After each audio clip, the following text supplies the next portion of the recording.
Hey Ludos fans, it's Mike the Penguin with another Monday Arcade. This time it's the game Bloodforge. Now Bloodforge was part of the summer of arcade games that came out over the summer, and I actually didn't see a whole lot on it, but I decided to pick it up and give it a try.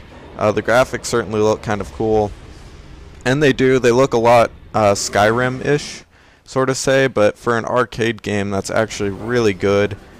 The story basically starts out where you have a dream of this guy that's a god, I guess, and he sort of is in your mind, and you end up fighting some of his bad guys, and then you think you see him, and you go to kill him, and then it turns out sort of like a hallucination, and you end up actually killing your wife, which is very sad. Sorry if I just spoiled that for you, but that's how it ends up starting, and you're sort of searching on your way to try and find him and kill him. And you have to go across this giant Bloodforge that it's called, which is just a giant area to try and get to him and fight off all these different gods and things. It's very Darksider, God of War-ish, reminds me of, but it's very hack and slash. Fight scenes, they can be a little wonky at times where you end up like attacking stuff and you just swing at the air, but overall it's not that bad. You can go berserk by pressing both the bumpers and make your attack's a lot stronger, and then if you press both those bumpers again, it will attack the nearest enemy closest to you, and you have an opportunity to do a bunch of damage or an insta kill pretty much to it. And it's just a really cool unique feature that it has. There's also mana and things that you can use as you're fighting. You get blood, basically blood points that you can use to upgrade different abilities. You can get like these snakes or like a thunder shock that comes down and hurts enemies, but you have to use this mana in order to actually use it while you're fighting. You can upgrade those different abilities, and it's kind of cool. It's pretty helpful when you're actually fighting, but overall it's a very standard basic hack and slash, but you do have these cool like finishing kill death animations.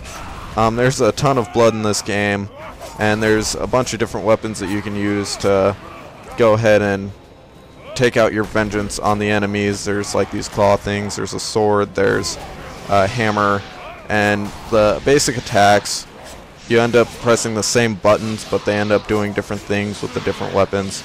It's very straightforward, linear game, pretty much guides you through exactly where you're going, and you just have to beat the enemies on the way.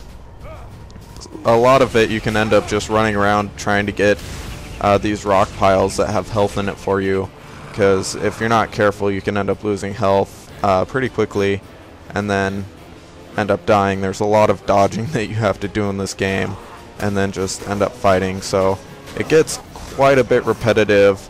But there's also these boss battles where they're not all the same.